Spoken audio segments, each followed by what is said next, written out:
Pô, gente, eu sobre o golpe militar, eu não vivi o golpe porque cheguei ao Brasil exatamente 2 anos depois. O que é marxista? É uma pessoa que procura seguir um caminho, achar um caminho para o socialismo, para uma sociedade futura, solidária, uma sociedade que eu chamo de socialista ou um sinônimo de socialista, uma sociedade comunista. Esse é um livro coletivo, um livro sobre a comunicação dos trabalhadores.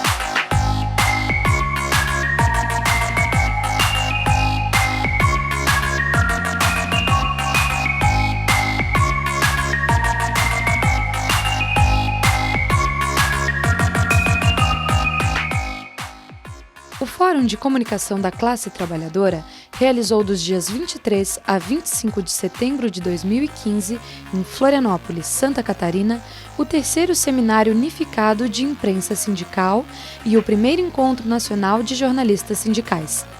Os eventos foram um importante espaço de debates sobre a imprensa sindical na disputa de hegemonia. O tema do Seminário Unificado deste ano foi a imprensa sindical e o novo perfil da classe trabalhadora.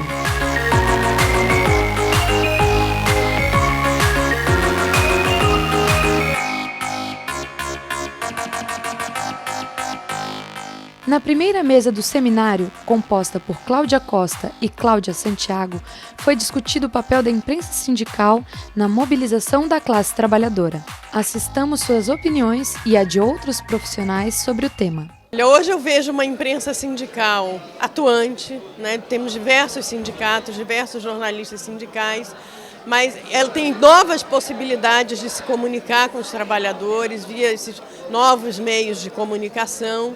Também melhoramos muito em forma, mas eu acho que nós estamos pecando muito em conteúdo hoje. O que eu vejo é muitas vezes reprodução de discursos ideológicos, textos extremamente adjetivados, com pouca informação.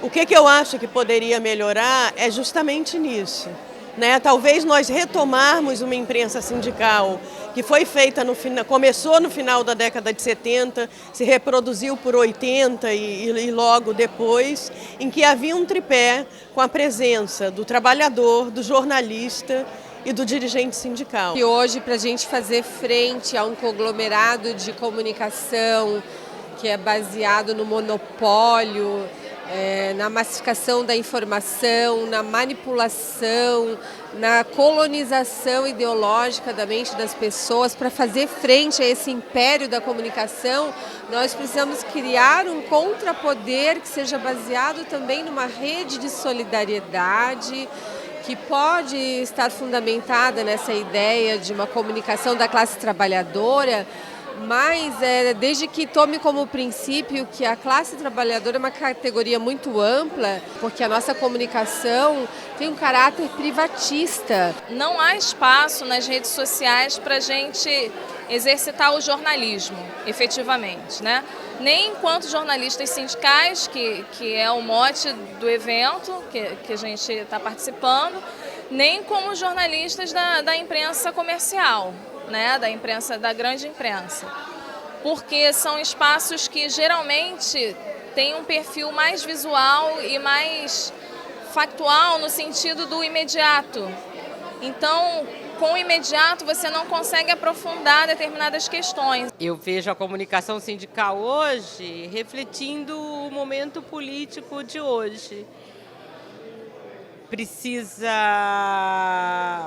fazer mais, ter uma produção maior, como o movimento político hoje precisa de uma participação política maior das pessoas. A comunicação sindical precisa também existir em maior quantidade, em melhor qualidade, mais constantemente. Eu vejo ela muito ligada ao momento político, ou seja, tentando ser mais clara, ela não está no seu melhor momento.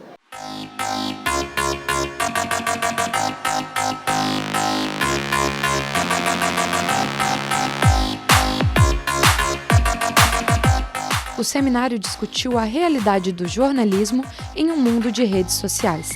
Para propor o debate, participaram da mesa Gustavo Gindre e Breno Altman. Vejamos o que opinam sobre o assunto os dois palestrantes e um trabalhador do Sinergia. Na medida em que isso concentra em poucos grupos, esses grupos têm a possibilidade de definir as pautas da sociedade, né? Que na verdade define em duas instâncias, né? Define aquilo que será debatido e aquilo que não será debatido, que é um poder gigantesco, a possibilidade de você dizer, olha, determinadas questões não serão pautadas e, portanto, as pessoas sequer saberão que existe. Não é nem a possibilidade de você ser contra. Você não é contra porque você sequer sabe que existe. Então, quando você reduz isso em poucos grupos, fica mais fácil você definir a pauta do debate na sociedade. E no segundo momento, quer dizer, aquilo que foi pautado, aquilo que passou na peneira, você ainda consegue influenciar a forma como as pessoas vão entender aquilo, vão ler aquilo, enfim, é óbvio que esse não é um poder absoluto, ainda bem que não se consegue definir o que todas as pessoas vão pensar, mas você tem uma enorme capacidade de influenciar o pensamento na sociedade. Então, uma das questões centrais é você conseguir ter diversidade na propriedade dos meios de comunicação. Isso não resolve todo o problema. Isso é parte da solução, você conseguir construir essa diversidade. A partir daí, a gente tem que pensar pautas dessa diversidade. A produção de informação, que antes era relativamente autônoma, feita por um jornal ou por uma revista, passa a estar inserido num sistema de conglomerados. Esses conglomerados são donos não apenas de veículos de informação, mas também de veículos de entretenimento. São donos de várias atividades vinculadas à informação, à mídia e à cultura.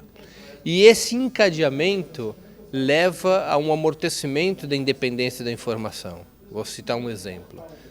A Rede Globo, ela é hoje a principal produtora de filmes do país. Ela também é a principal proprietária de meios de comunicação. Os filmes que ela lança no mercado são elogiados pelos seus meios de comunicação, que obviamente não vão criticá-los. A Rede Globo também licencia os personagens, vende merchandising, vende espaço publicitário nesses meios. Então, há uma interligação direta entre o jornalismo e a informação e os negócios de quem domina a indústria do entretenimento. Isso se espalha para vários ramos e setores da economia. Essa maneira como se institucionalizou o jornalismo burguês de utilizar a notícia, a reportagem como sendo uma mercadoria, simplesmente sendo outro filho, assim, como podemos dizer, do capitalismo, já vai um pouco na contradição do que diz o próprio jornalismo burguês, de ter aqueles dois lados na moeda, ouvir sempre o contraponto, né? Mas se a gente só tem uma língua, onde está o contraponto? Então a contradição está na própria essência do jornalismo burguês, nesse jornalismo que opera e que é propagado nos principais países, nas principais nações, especialmente aqui na América Latina. A gente tem um exemplo, né, não só da Globo, mas como o Clarín ali na Argentina, que a partir de 2009 aí, a lei dos meios conseguiu, de certa forma, barrar esse crescimento ali do Clarín, e é uma grande iniciativa que também precisa atingir o Brasil.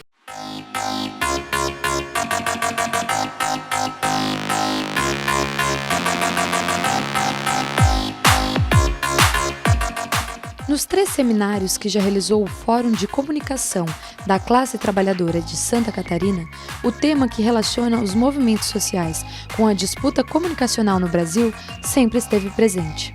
Para continuar acumulando conceitos e perspectivas sobre esse tema decisivo na luta de classes, o Fórum convidou Bia Barbosa e Débora Maria Silva, que nos oferecem uma síntese do cenário na luta pela democratização da comunicação no Brasil.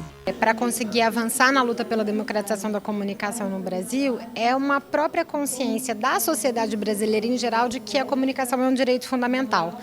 Hoje você tem movimentos sociais, sociedade civil organizada, profissionais que trabalham na área da comunicação, ativistas digitais, já conscientes da importância estratégica que um sistema de comunicação democrático tem para a construção da própria democracia do nosso país.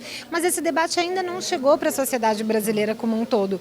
Inclusive porque esse tema não é pautado pelos próprios meios que não querem perder os seus privilégios históricos em relação à área da comunicação e não falam sobre isso, né? Então, acho que por isso que espaços como este, seminários, encontros, a atuação dos movimentos sociais, do movimento sindical, para levar essa discussão para uma maior parcela da sociedade brasileira é fundamental para a gente agendar essa luta. O meio de comunicação, ele criminaliza nós, pobre, preto, periférico, e também criminaliza nossos filhos quando morrem. A vítima, ela passa a ter um outro papel, ela não fica sendo vitimada, mas sim criminalizada. Eles disturpam nossas falas, eles modificam nosso depoimento e a gente vê que eles criminalizam e alimentam o ódio, ele faz com que o nós seja criminalizado porque nós somos pobre, preto, periférico. E a gente tem uma visão que ser pobre e ser negro não é crime no nosso país, mas a mídia procura criminalizar a pobreza.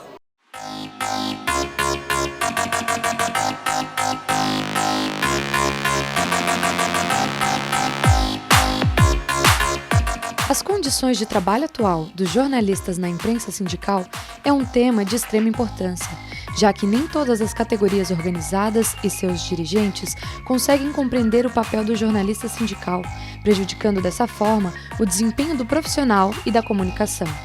Os sindicatos que apoiam o Fórum já perceberam ao longo destes anos esses problemas, mas há muito o que fazer para continuar sensibilizando todas as categorias e todos os dirigentes. Sobre o tema, falaram Carlos Eduardo Batista e Renata Maffezoli. É preciso ver que o ambiente sindical, o ambiente, mesmo as redações sindicais, embora sejam dentro do sindicato, são ambientes de trabalho como outros. E embora os sindicatos não visem obter lucro, é preciso encarar aquele ambiente como um ambiente que tem que ter planejamento, um ambiente onde os recursos têm que ser bem administrados e os trabalhadores, acima de tudo e antes de tudo, serem respeitados nos seus direitos, nas suas condições de trabalho, numa adequação à demanda, aquela capacidade que você tem de cumprir aquela demanda. A gente enfrenta hoje uma precarização muito grande das condições de trabalho no jornalismo de uma forma geral, mas no sindicato essas questões elas ficam mais evidenciadas, até porque a gente tem um número muito reduzido de profissionais trabalhando nos setores de imprensa das entidades sindicais. E aí, para além disso, a gente tem toda a questão da disputa política, que envolve os sindicatos, os dirigentes sindicais, a troca de diretoria, e isso tudo são componentes que também contribuem muito para a questão do assédio do profissional que trabalha tanto na imprensa quanto em outros departamentos de sindicato. E aí eu acho que, para além disso, quando a gente trabalha na grande imprensa, muitas vezes, óbvio, quando a gente temos os profissionais de postura mais à esquerda, muitas vezes temos conflito com a pauta, com a linha editorial do veículo onde a gente trabalha, mas a gente tem uma linha clara, enfim, às vezes a gente tenta as brechas para poder pautar outras coisas, mas a gente está trabalhando em espaços onde as pessoas que nos contrataram sabem quais são as funções do jornalista. Então, é mais fácil a gente conseguir delimitar, às vezes delimitar a questão da multifunção, da atuação em diferentes áreas. E no sindicato, muitas vezes, os dirigentes sindicais eles não sabem muito qual é o papel do jornalista, aí acho que o jornalista tem que fazer tudo, acho que o jornalista tem que carregar bandeira em manifestação. Então, aí também é um outro componente que acaba precarizando ainda mais as condições de trabalho dentro de sindicato.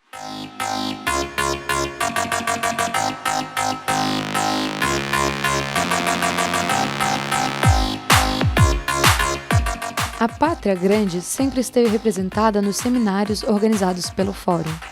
Desta vez, conversaram sobre as diversas experiências da luta comunicacional na América Latina e Caribenha a colega da República Bolivariana da Venezuela, Esther Chiaro, e a jornalista de Pobres e Nojentas, Elaine Tavares.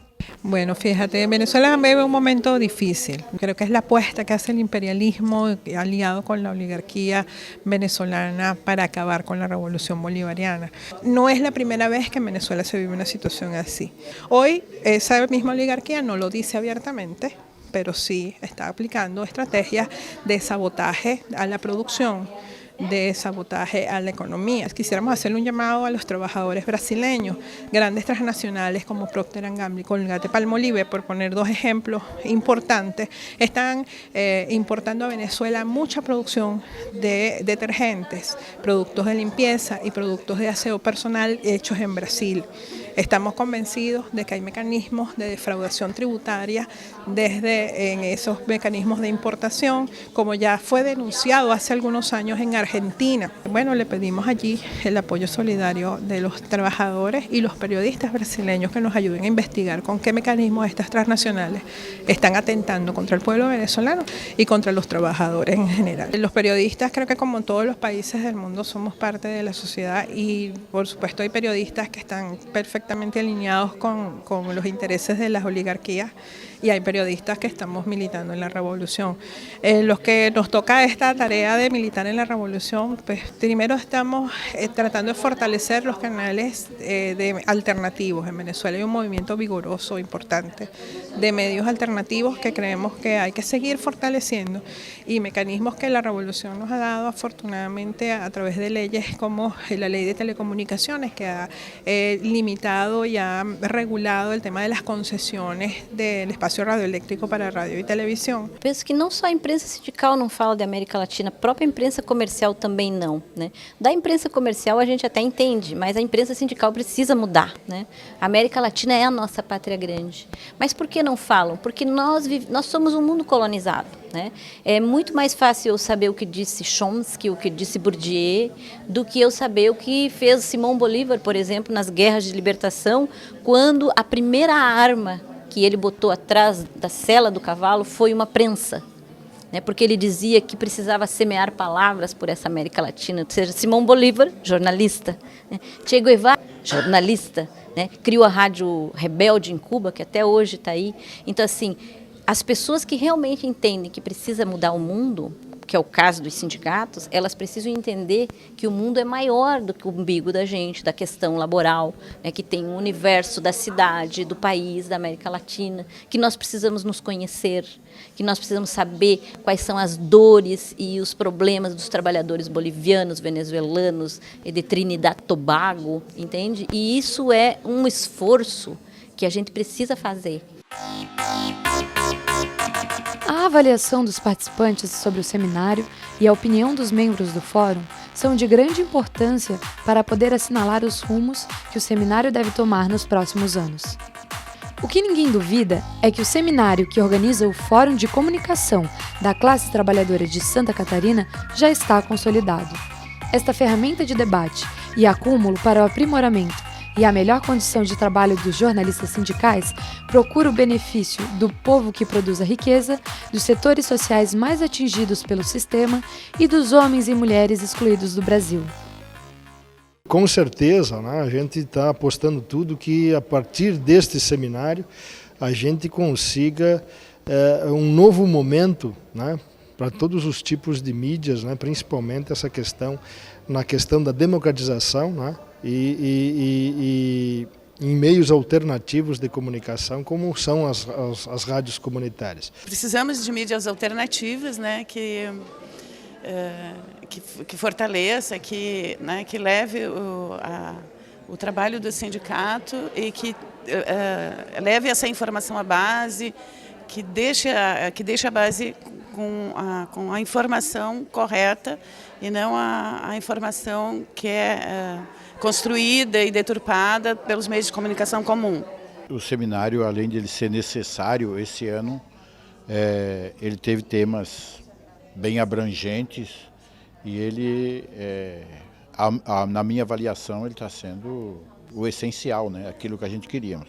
A gente sabe da necessidade que a gente tem de ter mais eventos como esse, mas também a gente sabe da dificuldade que é de organizar eventos como esse. Inclusive, eu quero agradecer aqui a comissão, o pessoal que organizou esse seminário, né?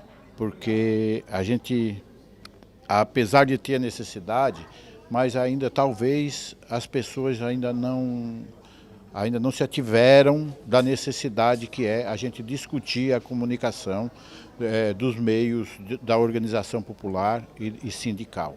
Hoje nós temos aí as mídias as redes sociais que fazem essa comunicação muito rápida, mas me parece que elas não atendem ainda à expectativa do trabalhador, né? E essa mídia sindical, essa necessidade de termos uma mídia que fale para o trabalhador, que crie um nexo com o trabalhador, ela é fundamental. E aqui no seminário foi bem discutido isso, né? Que nexo é esse que nós queremos fazer com o trabalhador? Né? A que público para quem nós queremos falar, né? E o que nós queremos falar? A outra verdade, aquilo que não está escrito, que não é lido em lugar nenhum, né? As redes sociais a gente vê que elas não contemplam, tanto que tu vê o que é publicado no Facebook é a mesma coisa que é publicado no Twitter, no Instagram, quer dizer, parece que um não legitima o outro. Então a necessidade de uma imprensa, da comunicação, dessa construção mesmo dentro dos sindicatos para trazer as questões que são ligadas ao trabalhador. O seminário ele foi de uma qualidade incrível, né? Parabenizo desde já a organização. Trouxe debates profundos, não só em relação ao jornalismo sindical, mas a própria função do jornalismo hoje no mundo como um todo, né? E traz desafios, obviamente, para o mundo sindical, não só em relação à comunicação, mas a própria crise que hoje vive os sindicatos em relação à aproximação e ao diálogo com a sua base. É uma atividade muito importante na minha avaliação. Eu sou jornalista, atuo no Espírito Santo, em alguns sindicatos, e acho que ele tem um caráter formativo, vários assuntos, desde a conjuntura mundial, a conjuntura nacional, e também que debate as questões trabalhistas dos jornalistas que atuam nos sindicatos. Então ele é muito amplo e ao mesmo tempo ele consegue, pela grade de programação, pela forma como se dão os debates, avançar muito nos debates. Mesmo tratando de várias coisas, vários assuntos, a gente consegue avançar bastante, discutir, e eu não digo esgotar, mas sair daqui com muitas ideias, com muitos nortes, para resolver algumas questões e também para melhorar a comunicação sindical, ampliar. É importante perceber como os sindicatos começam a despertar para o fato de que a sua comunicação não pode ser apenas uma comunicação fechada que vem apenas a comunicar as ações internas do sindicato, mas principalmente que ela também é um instrumento forte de comunicação para a classe trabalhadora, para a sociedade. Também é um espaço especialmente de fazer jornalismo de verdade. Eu particularmente gostei muito desse seminário. Inclusive achei melhor do que o primeiro e o segundo. Não só pela renovação, nós tivemos uma renovação dos participantes aí da ordem de 50% a 60%, mas pela qualidade dos debates e as propostas que agora vão ser levadas para a mesa final. Tem uma avaliação muito positiva. É o terceiro seminário que a gente consegue construir com uma pluralidade de ideias, com vários pontos de vista, mas o que unifica é essa visão da democratização da comunicação, do acesso dos povos a todos os meios de comunicação. E, novamente, nós tivemos um grande desafio de trazer sempre a visão do que está acontecendo nos países da América Latina. E, novamente, nós conseguimos trazer esse ponto de vista para ver que é possível, sim, avançar, que é possível, sim, construir outros meios que dê voz e vez ao povo. O seminário do próximo ano será melhor, porque a classe está despertando e a voz do Vito Gianotti seguirá ecoando na consciência de cada jornalista. O mundo que nós propomos é um mundo justo, um mundo livre e um mundo não tem conversa, um mundo socialista.